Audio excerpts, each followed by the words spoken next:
It was a different kind of season from the very beginning, and you could really sense that. First of all, we were the favorites to win the Super Bowl, Seattle's first ever Super Bowl from the very beginning, which was really hard to wrap your head around here in Seattle because we become so used to disappointment around here. Seattle's had some tough luck. Yeah, losing the Sonics was one of the hardest things I've ever gone through. This area has been so close and has gone through so much heartbreak with sports, whether it be the Sonics leaving, the Mariners in 01 not fulfilling what they could have done. There was definitely something different going on this season, and you really got a sense of that. 12th man in the house? I did anyway, hanging out with the fans because I was hosting these Blue Friday parties every week, and as the season went on, the crowds would get bigger and bigger, and by the time the playoffs hit, it was insane. There were thousands of people showing up for these things. A couple got married live on the air during our Blue Friday party. It was a kind of a magical feeling surrounding this entire season, and I think the 12th man definitely tapped into that. The number 12 represents all of us. The rest of everyone who can't actually go down onto the field and play, but still participate in the game. We all use our voices. It's the extra man that's down there on the field with them. It was incredible the amount of support that the 12th man gave the team this year. And it's very cool that the team recognizes it. And I remember as a former player, when I was playing, there was a moment that happened to me down in the belly of the beast in CenturyLink Stadium, 2005 NFC Championship game. Someone swung the doors open and in comes this noise. And it gets into your body, the energy changes, and all of your senses become more heightened. You become more aware, and it's like charging up a battery. When you go out onto the field, you're absolutely ready to play. And a lot of that has to do with the fan excitement and the energy.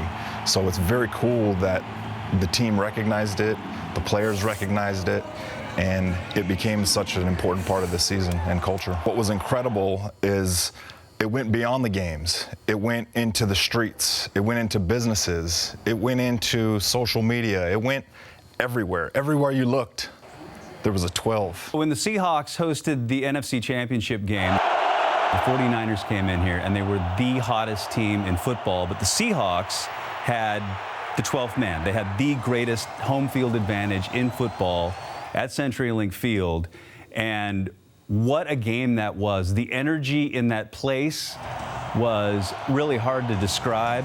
If there was ever one time that a city willed its team to victory, it was that day in that stadium, in this city, with this group of fans, with this intense focus of positive energy. What a football game that was. And all of a sudden, you know, the 49ers are coming in, the pass is in the air, and Ian and I are watching it, just like shaking our heads, being like, this is going to be a touchdown.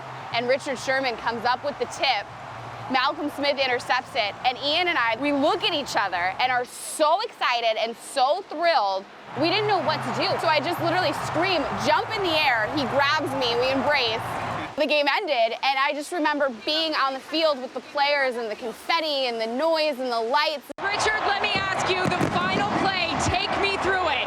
Well, I'm the best corner in the game. When you try me with a sorry receiver like Crabtree, that's the result you're going to get. The rant, as they came to call that. Yeah, you know, it was so silly that became kind of the focal point heading into Super Bowl week, that the Seahawks were branded as these, you know, kind of brash villains or something. So once again, the Seahawks were the underdog going up against, you know, Peyton Manning, the beloved future Hall of Famer, and this Denver Bronco offense that had broken all these records. But the thing that I think people didn't look at enough was the fact that this Seahawk team led the league in something they don't keep stats on, and that is beating the snot out of other people. And they definitely were out to do that in that Super Bowl game, and they did that.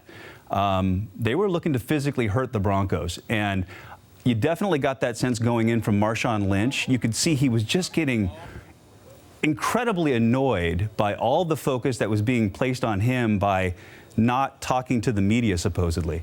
I really ain't got too much to say, Bobs. Seeing these, I would almost say nearly 100 people lined up around his little chair that he was supposed to get to answer a couple questions. It was crazy. On the opposite side, I think it was kind of nice because Marshawn, he's a team player, and he took the attention off of his teammates. So the entire week of preparation leading up to the Super Bowl, they could solely focus on preparing for that game. I'm just about that action, boss. It was incredible being in New York. The 12 men, they are fired up. So you take New York, which is one of the greatest cities in the world, with all this energy, and you inject the 12th man. And up and down Broadway and Times Square, everywhere you'd go, you'd see people wearing Seahawks jerseys. Seahawks! I mean, it was everywhere. You'd hear it everywhere. And just to have this sort of energy right before the Super Bowl in this incredible city, and this sense that this is our time, we know we're going to go home Super Bowl champs, we know we got this, it was incredible. Walking around Manhattan Super Bowl week, there were 10 Seahawks fans to every 1 Broncos fan. Seahawks Nation and the 12th man clearly came to party. I spent the week in New York, and from my 17th floor bedroom, all night, every night, there were chants of Seahawks, see, everywhere you went. And so all night long, 2, 3 in the morning, you know, New York never sleeps. People are cheering and chanting. Going into the stadium, the lines, the security lines going in. One side, see, the other side, Hawks. Denver Bronco fans had no idea what they were getting themselves into. I was in awe of the amount of Seahawk fans that had showed up and traveled to the game. There were moments of like clarity of being like, wow, this is really happening.